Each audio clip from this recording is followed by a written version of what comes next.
Welcome to Shaping Healthcare, a podcast by CitiusTech. Some of the great minds in the world are constantly striving to solve the healthcare industry's greatest challenges with technology, creativity, and agility. With every episode of the Shaping Healthcare podcast, we will take you deeper into the world of healthcare and life sciences and give you a perspective into what it takes to build a human-first, technologically enabled healthcare world. I'm your host, Laurel Rockall. Joining us today are Amy Heymans, Strategic Advisor of Experience Design, and Rishi Mathur, VP, Head of Digital Experience Solutions and UX Design Practice at CitiusTech. They are two individuals working in the healthcare domain who believe that the only way forward is with a user-centric human approach. At CitiusTech, they're always looking to seek ways to improve the patient experience in the aid of the patients themselves, of course, but also the healthcare professionals who need the support of cohesive, cross-functional patient journey platforms to facilitate them in giving the very best care they can. With a wealth of experience in design and user experience between them, they are two of the brightest minds working towards CitiusTech's bold vision of a better future. Amy co-founded MadPow in 2002 and nurtured its growth for 20 years to become a leading global strategic design consultancy that delivers positive social impact and business outcomes. While Rishi has led and managed a wide variety of projects involving all aspects of the UCD process, such as design strategy, digital experience transformation, persuasion strategy, and design assessments. Rishi, Amy, welcome to the podcast. Thanks so Thank you. much. Great to be here. Looking forward to our conversation today. And I wanted to start off with a question that seems pretty simple sounding on its surface, but something that I'm very keen to get both of your personal thoughts on. And that is, what does human-centered mean to you in your work in this current age of medical administration and technology? Amy, you want to go first? Absolutely. So the health system is made up of organizations, relationships, the flow of data, the flow of money. And, sometimes people can get lost in that system and they're left to navigate it on their own. They're not sure what to do first or who to look toward. And they're trying to piece everything together. And so what human-centered design in health means is that we look at the real people, their situations, their contexts, their feelings, their constraints, their goals, and put the focus on them so that we can understand their psychology and design solutions that will meet their needs, hopefully reduce friction, maybe even be delightful, but also achieve health outcomes, right? We don't want a delightful experience where people don't get healthier, and we don't want an experience where people get healthier that's very frustrating, right? An increase in stress leads to poor health outcomes. So we want things to be smooth, and we want to help partner with people on their path to better health. And so what we're really trying to do is humanize the health system. Rishi, your thoughts? I think Amy has described it very well.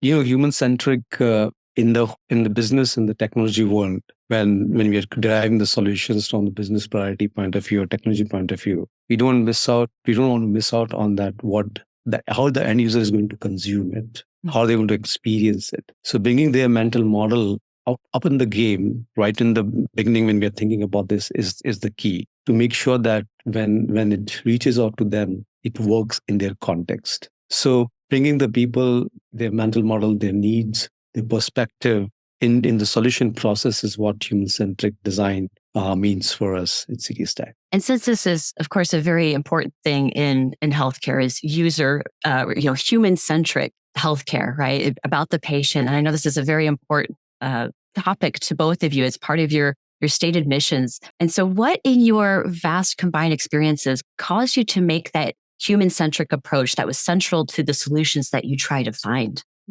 Yeah, for me, I alluded to it earlier. My viewpoint was inspired by user research I did probably 15 years ago or more, and it has stuck with me. I spoke with a man who I refer to as Jim. That's not his real name, but he was a man recently diagnosed with congestive heart disease. And he told me that his visit with the doctor was very brief And the doctor told him he needed to make lifestyle changes, change the way he eats, change the way, get more activity, look at his stress and his sleep. And he said his mind was racing. He didn't really absorb what the doctor said. And then when he went home, he was recently widowed and he felt very alone and overwhelmed and confused. He didn't know what to do first. And so that experience really let me know that we need to reach out in relationship and ensure that people have what they're looking for. There are so many resources. There's so many support mechanisms. There's so many organizations, to Rishi's point, that it's within their business model or their purview to help people achieve better outcomes. But it all needs to be aligned and orchestrated such that people are getting that value that helps them take that next step. I feel like while that's one experience that's somebody's had that you're giving, I feel like that can be an example that could be used pretty broadly. I feel like I've heard examples very similar to that too. So yeah, very important work that you're doing.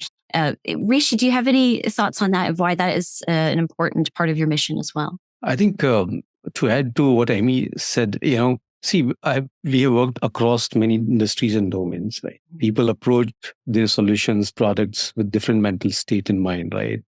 Shopping, entertainment, and whatever. But when it comes to healthcare, particularly, so I understand that everybody, be it patient, especially patient, and even the care team, a very different mental state they are in. They're in the state of either pain, suffering, and all. So it's a very different place when you're approaching the solutions. So design and human centricity becomes imperative and more important in this case, that when imagine somebody is trying to take a medicine or to use some solution, is not able to even understand or access that, how painful you're increasing their pain and all that. So I think it's kind of a no-brainer that the design has more important, vital role to play when it comes to healthcare. I think it's more hygiene when it comes to healthcare. Design cannot be optional. Human centricity cannot be optional in healthcare. Yeah, and I'll add to that, Rishi, you just brought up such a great point about the suffering. I mean, when we're working in our offices, we're on our conference calls, it's easy for us to lose sight of the people we serve, what their needs and challenges are and how they're suffering, so that we can step in and hopefully try to remediate that. And so really, the human-centered design process helps build empathy, both cognitive empathy, an intellectual understanding of the challenges faced by the people we're serving, but also an emotional empathy, which gives us the motivation to do the hard work of changing our organizations, our systems, our strategies, our models, our experiences in the direction where things are actually improving. And speaking on the experience of the patient and these different things that they're, the suffering point that you're mentioning here, and what has been the most useful thing for you, Amy, that a patient's told you that's really made you appreciate a maybe more particular pain point that you hadn't maybe considered so much before? Yeah, absolutely. So when doing research with people, qualitative research, primary research, one-on-one interviews or observation, you get to meet people in many different circumstances and situations with many different lived experiences. And you come to find out that you need to let your kind of own lived experience go. You need to be aware of your own bias and sort of, let go of judgment enough to really hear and understand where someone is coming from. People have different motivators. They have different behavioral archetypes. So it became clear to me that as a designer, we're in a position of power. And just like doctors and clinicians have to take a Hippocratic oath, an ethical commitment to do no harm, there's a corollary in technology and innovation and design where it's important to, as we're representing the needs of folks, to actually design with them, not just for them. And so it's a very inclusive mindset where we're inviting and encouraging the people who will be affected by the solutions we create in the process of creating them. And we call that participatory design, where we ask them to come along with us through initial research and eventual feedback, but also through ideation and co-creation where possible. I love hearing that. That's a really great way to go about doing that. And pulling it out maybe more big picture, Rishi, what are some of these main patient pain points that you're eager to address at CitiusTech? I think our scope is even wider. It's not alone patient, but the care teams, payers, all the stakeholders who are part of in the journey to facilitate care for the patient, right? And we look at it completely from ecosystemic point of view. And there are many challenges, like as Amy talked about participatory design. When you work with all these stakeholders and players, it's a fragmented information, right? People have to look at this information from multiple sources. Even difficulty in accessing the information, being able to understand the information. The research, time on time, we have done that a patient's ability to understand the information about their medication or their treatment plan can be challenging for them, right? And at times it can be even frustrating as well. And then, as you was talking about, that whole healthcare system, the way it works, the payer side, the approvals, the billing information, and all that can be really complex for many folks to understand. There's a lot of interdependencies. So I think CitiusTech, when we partner with our clients and in solving the journeys for the stakeholders and patients, caregivers, this whole idea is that how we resolve these dependencies, how we make sure these interconnected journeys are smooth, and that's where the CitiusTech leverages, because we work in the ecosystem. We know those challenges very well. We can bring that perspective in to solve these problems for our clients and their stakeholders. Amy, can I ask you, what is the principal pressure point where business considerations, speaking in business considerations are holding back the improved patient journey across healthcare systems? Yes, you're making such a good point. I mean, organizations, whether they're nonprofit, for-profit, private, publicly traded, they need to have sustainable business models. And so we need to look at the virtuous circle between what people are trying to achieve in their lives and what a business is hoping to achieve, right? Making sure that both parties are getting what they want out of the situation.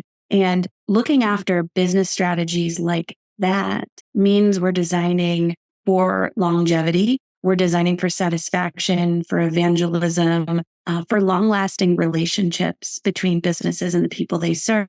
And so what we like to do is open people's eyes up to, using what's called sometimes the art of the possible, looking at aspirational futures, figuring out how might we manifest the brand promise of this organization. We exist to help people be healthier. What are all the ways we could do that will provide value to people? And then how do we monetize that? What is the ROI associated with that? Operationally, what do we need to do to support that? And then from a systems, tools, technologies perspective, sort of road mapping how we get there. So what's the vision? What's the value proposition for everyone involved? And then how do we go about the work of building it? And change management is key here.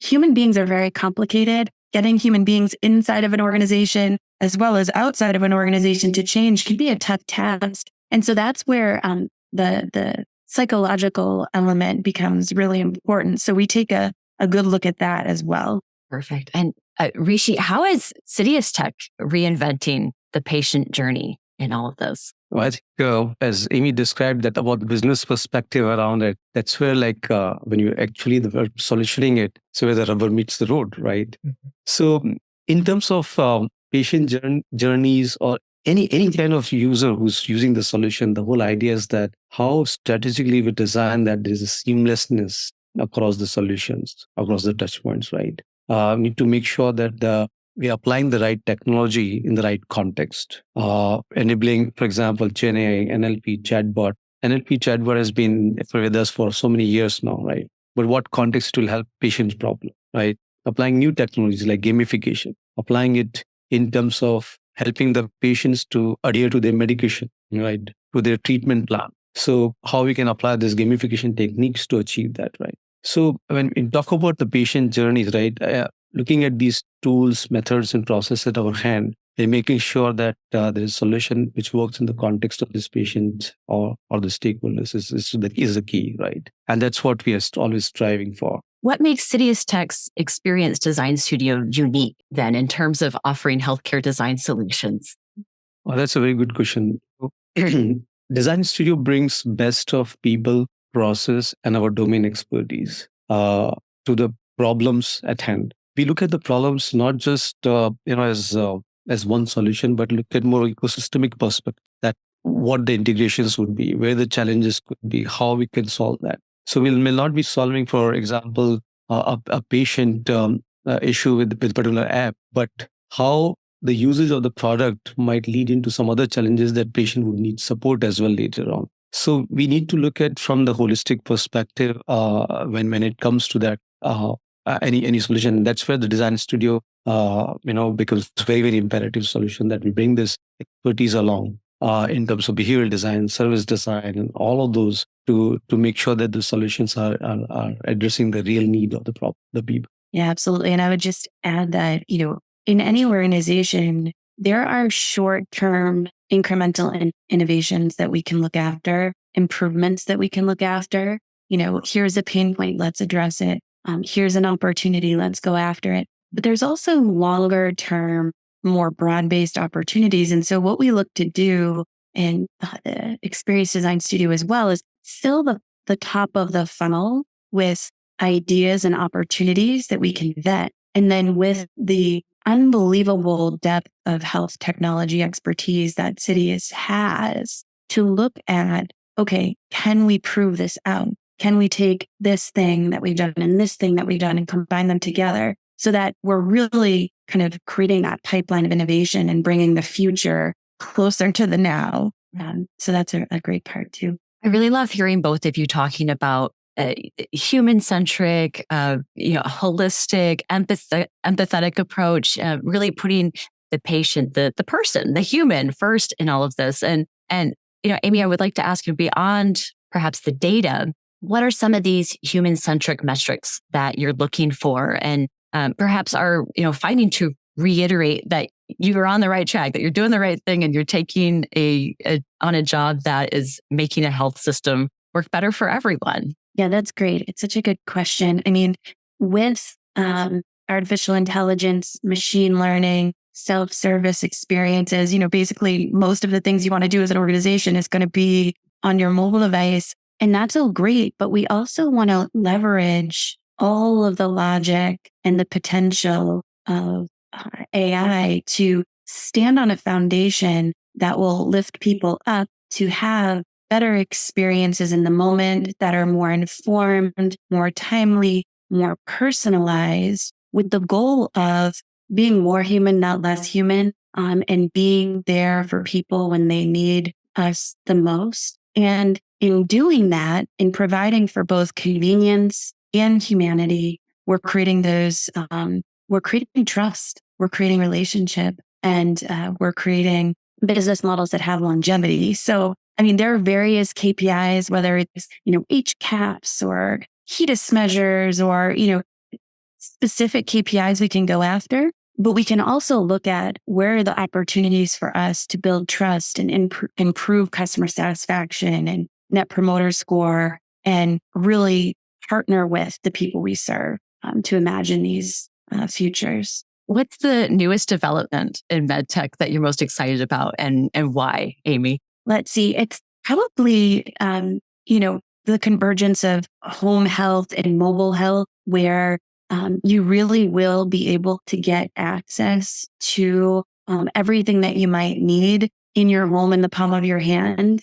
And, that just in time. So instead of wondering and wandering and sort of not knowing and being ineffective, you can get better answers faster and get more support when you need it. And that's happening more and more. We're seeing more and more every day. I've been working in health for the past 15 to 20 years. And, every year you see the kind of promise we know is possible. We're getting closer and closer. And with that, do you find yourself frustrated by the lack of speed and the change that you want to bring about?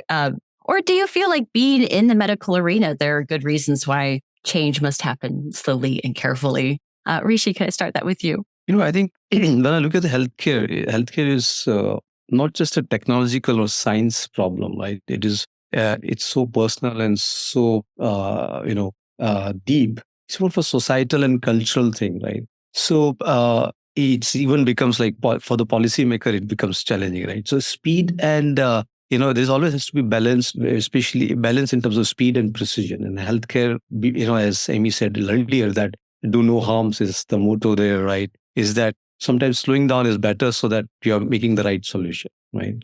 But yeah, there are pockets where you can be really fast, and technology plays a very important role to accelerate things. And when you combine human-centered design with it, you push that technology into the right direction. Mm-hmm. So I think if you combine use of technology to accelerate design, can always make sure that we are moving into the right direction. And that's where, it's not frustration or it's not that, but it's just making sure that everybody is working in synergy towards the right solutioning is what important thing is. And I think Amy also made a very important point, like, psychological aspects about this and changes in the way people do it, bring in the culture and all, is always varies, right? Some people are up for change very fast. Some people can be slowed down. So whatever the adoption and things need to be aligned with what people can really make use of, rather than just pushing them, on some different ideas onto them, is how the balance need to be thought through.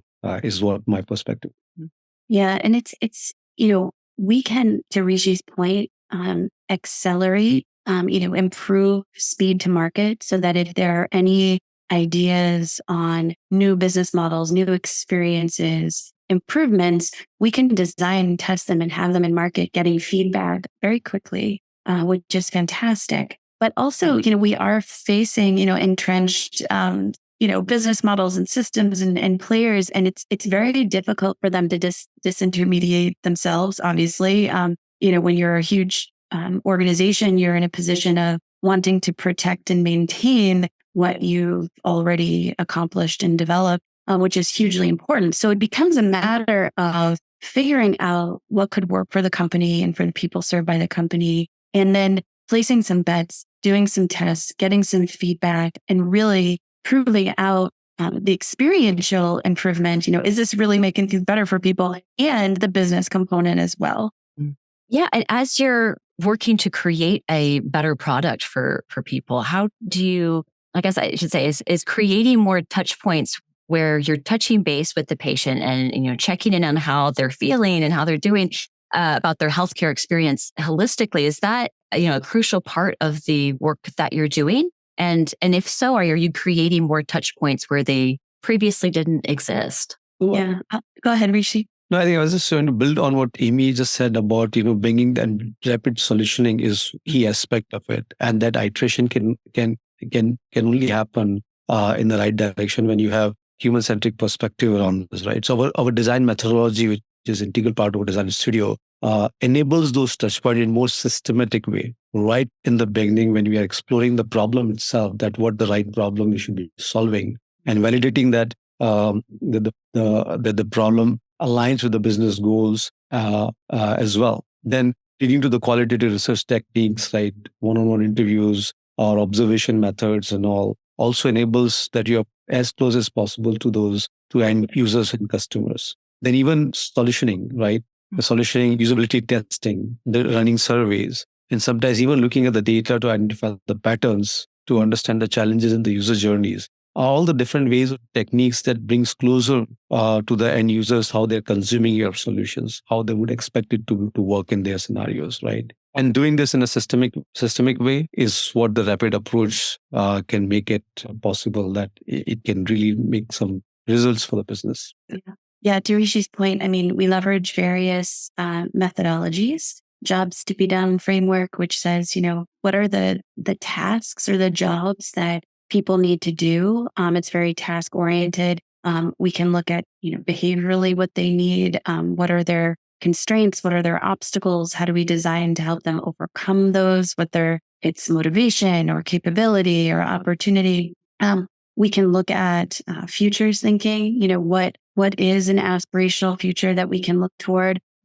We're not wanting to insert touch points where they're not necessary. However, we're finding that good touch points are necessary. And I'll use a couple of examples here. The former chief experience officer of the Cleveland Clinic told a story about how she bought a new car, and she bought it over the weekend. And on Monday, the manager of the car dealership called her and said, "How are you liking your new car? How's it working out for you?" And meanwhile, she had also received a heart surgery. And after the heart surgery, nobody from the hospital called to see how she was doing, right? Another example is the pet food company Chewy. If your pet dies, God forbid, they send you flowers.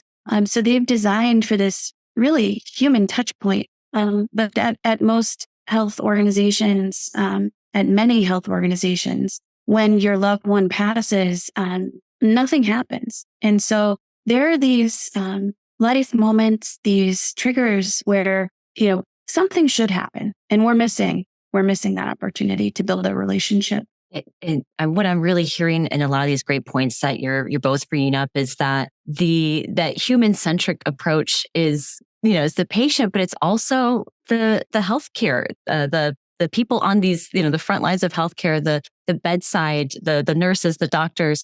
And so how would optimized human-centric online healthcare platforms, how would they aid healthcare professionals themselves to help bring a more human touch to what they're doing? Let's start with you. Oh, yeah, sure. I mean, clinicians are burdened. They were before COVID. They are post-COVID. The administrative load of what they need to take care of is extensive. So clinicians, they're burning out in large numbers. Their job is extremely difficult. There are so many things they need to do from a technology perspective, from what the organization they work for, wants and needs of them, and then the patients as well. So, I mean, if we want to improve patient experience, we need to improve clinician experience. But clinicians are an audience that we're serving as well, and they got into their profession because they want to help people become healthier. They want to spend time with them. They want to build relationships in many cases. And so how we can look at improving their experience, reducing the friction they have, and making sure things align with their mental model, their workflow, is going to help set them up for success. And it's going to have cascading impacts to patients and their families as well. Yeah, I mean, that sounds like that's a completely transformative thing to be able to have have those things all working together, all those pieces together. And Amy, how far do you think we are away from like a convergence of healthcare practices that prioritize the things that you're prioritizing with a human-centric approach? Yeah, there are a lot of hurdles and constraints. I think when we approach it from the technology perspective that like, hey, we're, clinicians and patients need to use this technology. Let's make it as easy to use and as frictionless as possible. Let's have people staring at screens less so they can be with patients more. That's a good place to start. Then from a services and a systems and a experience and a business perspective, looking at how do we adjust and change operationally what we're expecting from people, and maybe having technology come and pick up and do things for people. So in some ways, technology asks more of us and more of doctors, more of clinicians in terms of data entry. But the more we sort of refine that technology so that technology can do parts and then the clinicians can kind of stand on that as a foundation as opposed to getting kind of sucked into it. Of course, with all respect for everything that they bring to the table, not replacing them, but working with them, obviously, right? There's opportunity there. So this isn't like a problem that will be solved. I don't think one day we'll go home and be like, we solved healthcare, right? It's a sort of eternal wicked problem, so to speak. It's the thing that people value most in their lives. Is one of the things that people value most in their lives is their health, and we'll always have work to do. Absolutely. And well, I mean, I'm really curious about the design studio and some of the setup with that. And so, Rishi, I wanted to ask, in your view, what's the most direct way that good design can lead to a better health outcome? Oh, that's always what we are striving for, right? In terms of, as Amy said, other giving tools in the hand of doctors or the care team, right? See, you give a scissor in the hand of surgeon. In that today's age, the digital tools are the real tools. Radiologists looking at the scans to identify where the challenges are with the help of AI technology and all. How you make it simple and easy for them to use this technology in their natural work, right?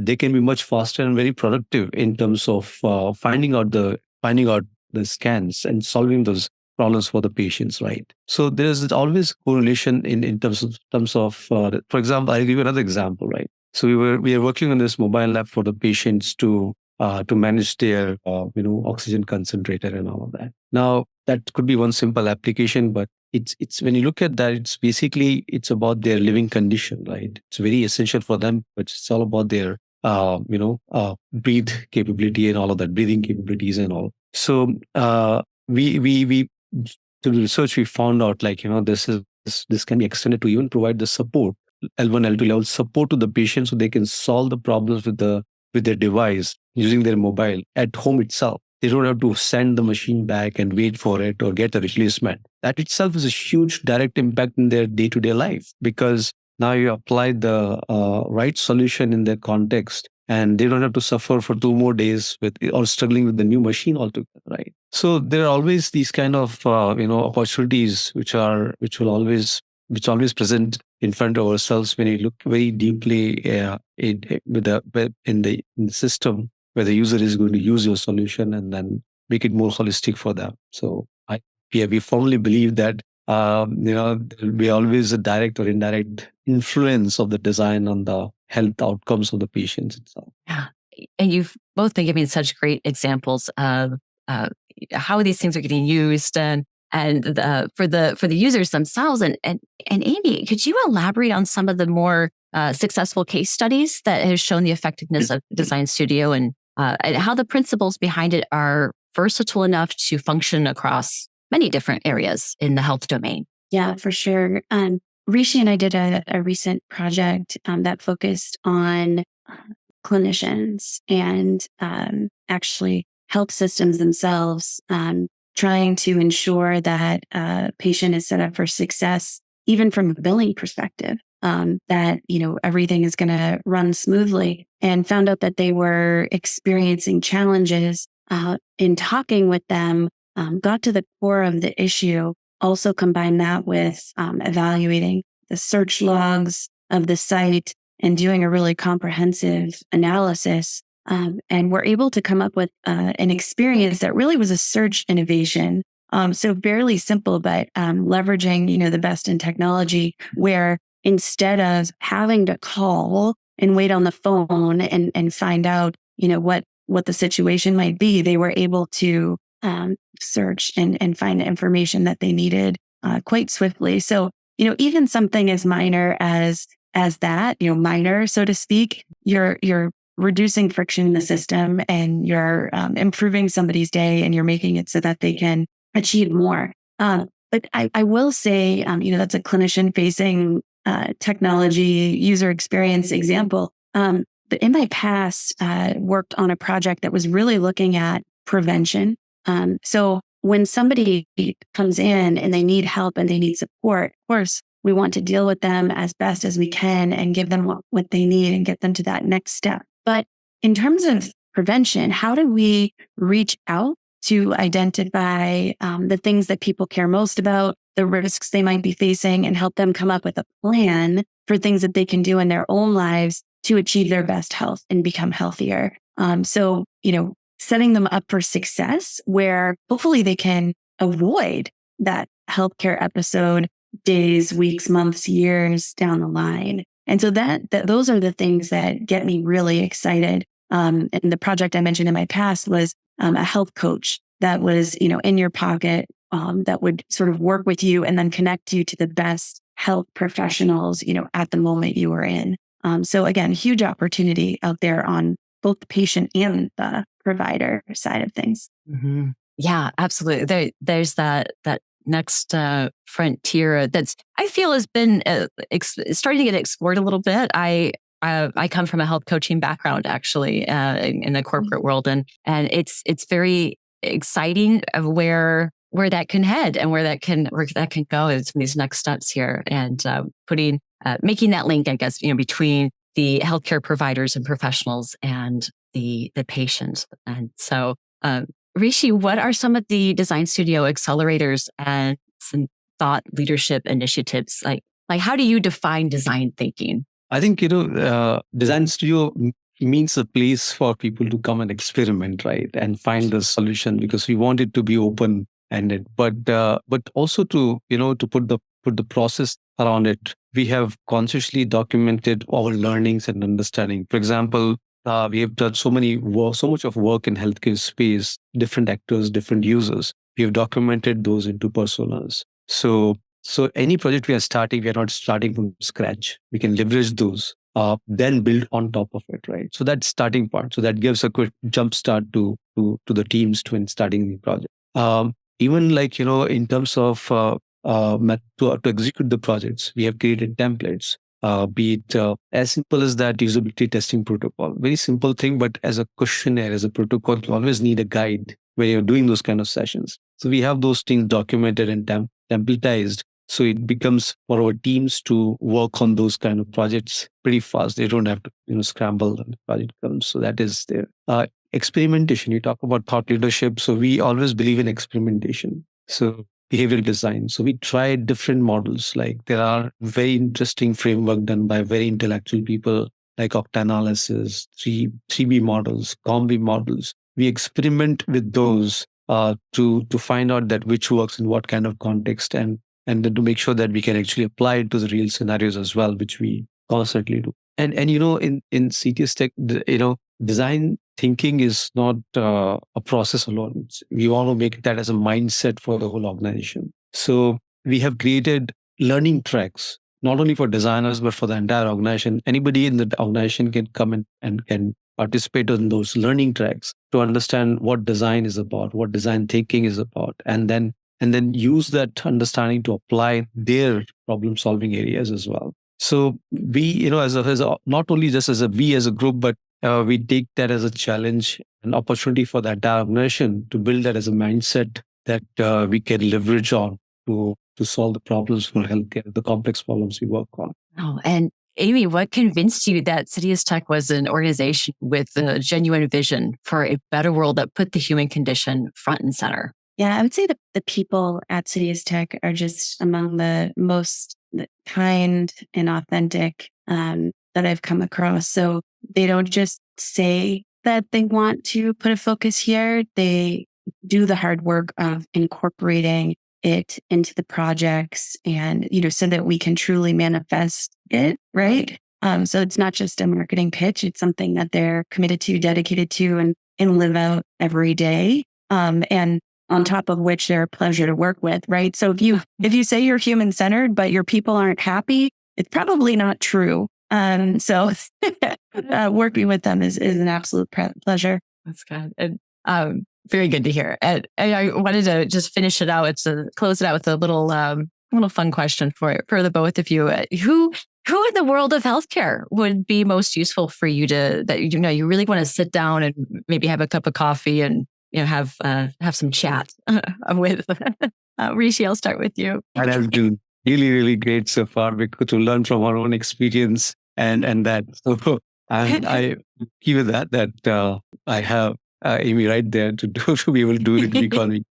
So apart from that, I also recently, it's many people have given a lot of information and knowledge around it. So, but of recent few months, I've been listening to John Nosta from Nosta Labs. He works in the intersection of technology and healthcare and wearable tech and all. So very interesting to hear him perspective around that. And from business point of view, Gil Bash is another person I sometimes read from or listen to, that where the investments are happening, why that is the industry is moving in certain direction and all. So of course, those are the two folks also I recently, been listening to. But the closest is Amy, of course. Yeah, right back at you, Rishi. And I enjoy our collaboration because you have so much experience across the health ecosystem and all of the different aspects, which is amazing.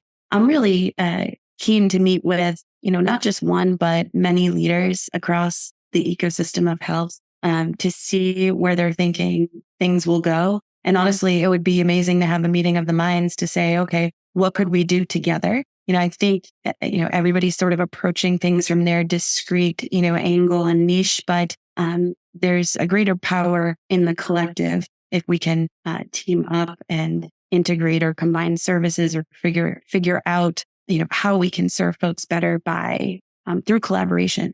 So it would be really fun to conduct a vision session with multiple leaders across health. Yeah. Hopefully the leaders across health, they hear that. Yeah. Collaboration. Oh, that's wonderful that, within people on your own team and in your workplace, it's great that there are wonderful minds that you can collaborate with and have creative and innovative chats with over a cup of coffee and be excited to share your passions on your projects that you're working on. So that's wonderful. And I'll let you get back to your collaborating and doing all your wonderful work that you're doing. But thank you both very, very much for joining me today. It's been a wonderful conversation. Thank you. Been a great pleasure. Thanks so much. Thank you very much, Laura. Enjoyed it. Thank you. The Shaping Healthcare podcast is brought to you by CitiusTech, a leader in healthcare consulting and IT services. To find out more about CitiusTech, visit CitiusTech.com. To listen to more interesting insights on healthcare technology and innovations, search and subscribe to the Shaping Healthcare podcast. Thank you for listening. If you want to share any feedback or would like to be featured in our podcast, do write to us at citiusvision@citiustech.com.